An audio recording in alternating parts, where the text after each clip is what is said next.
Hello, good evening and welcome to Evening Song. I'm Sally and I'm an ordinand at Ridley Hall. And I'm going to talk to you this evening from Haggai. I was given the choice of 3 scriptures to choose from the lectionary: Psalm 122, John 2 and Haggai 2, all of which speak about the temple, so it was a difficult decision to make. But since I've never really heard anyone speak from Haggai before, so I thought I'd take a chance on Haggai and speak about that.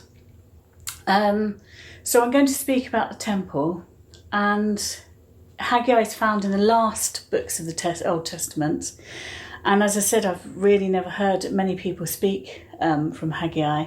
So I'm either going to look really good for doing this, or I'm going to get lots of experts emailing in saying where I've gone wrong. So feel free to do that. And because I love history, I'm going to give a little background to Haggai.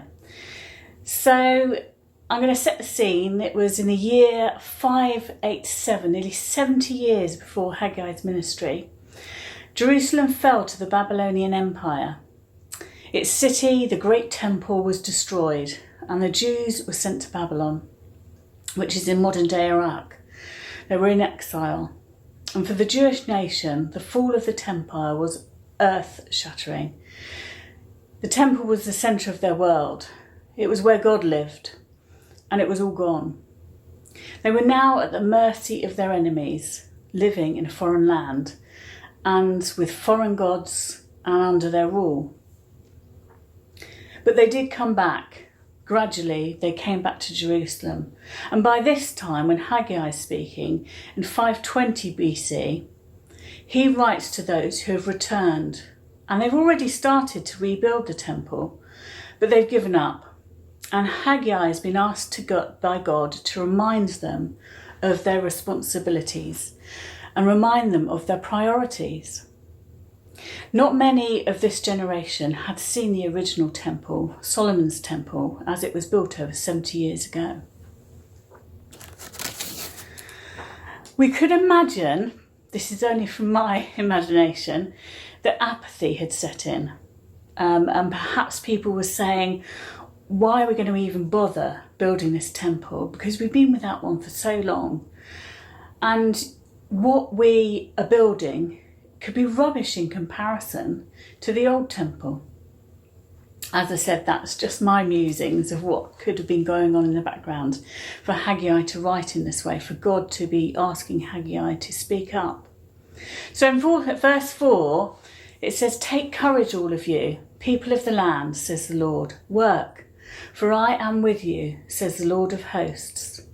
And in verse 5, "My spirit abides among you. Do not fear." So God did want them to build the temple, and he was already with them, and he had been with them all through the exile, even without a temple, where God traditionally resided for the Jewish nation. He then reminds them that he is in charge of everything: the earth, the nations, and even the temple, and its building, and even the splendour within it. Verse 6, "For thus saith the Lord of hosts, once again, in a little while, I will shake the heavens and the earth, and the sea and the dry land, and I will shake all the nations, so that the treasure of all the nations shall come. And I will fill this house with splendour, says the Lord of hosts. The silver is mine, and gold is mine, says the Lord of hosts. The latter splendour of this house shall be greater than the former, says the Lord of hosts. And in this place I will give prosperity, says the Lord of hosts." So a little spoiler alert, they start rebuilding the temple within 3 weeks of this message. And by 516, 4 years later, the second temple is complete. With this background, I hope the verses from Psalms and John will connect with this. So Psalm 122 says, "Pray for peace of Jerusalem. May they prosper who love you. Peace be within your walls. and security within your towers. For the sake of my relatives and friends, I will say, peace be within you. For the sake of the house of the Lord our God, I will seek your good. And in John 2, Jesus asked them, destroy this temple, and in 3 days I will raise it up. And the Jews said, this temple has been under construction for 46 years, and you will raise it up in 3 days. So hopefully you can see the connection between all of those verses. But what's this got to do with us here and now? Well, I think we all need some prompting to action now and again. I know I do. And also a reminder to reassess our priorities.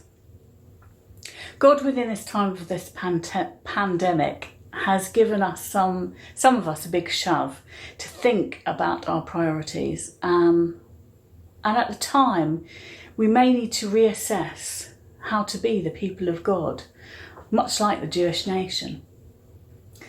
For me, as an ordinand and a future church leader, this time has made me think about how we see our church buildings, how and why we use them, and what church really is, and the kind of future that God is calling to us to form. So whatever that means for us as individuals, or as a community, or as the people of God, we're all called to follow him, to listen to him and be obedient to his call. We cannot directly link ourselves to the Jewish remnant of the Old Testament, but there is a strong echo of that relationship with God and his people that never changes and will continue to echo through us and our generation. I'd like to leave you with some encouragements inspired by Haggai and his words from God. God is in charge of everything. The world, our governments, our churches, and as he says, there is treasure in all of it. As the people of God, we're asked to do some work, some building. We need to be working together in our communities, inside our churches, and outside of our churches. What that work for us is for us to discern. But what we do know is that God is with us, even outside our church buildings. And when we do some of the work he's called us to do, he will bring the splendour. So work, for I am with you, says the Lord of hosts. Thank you, and have a great evening.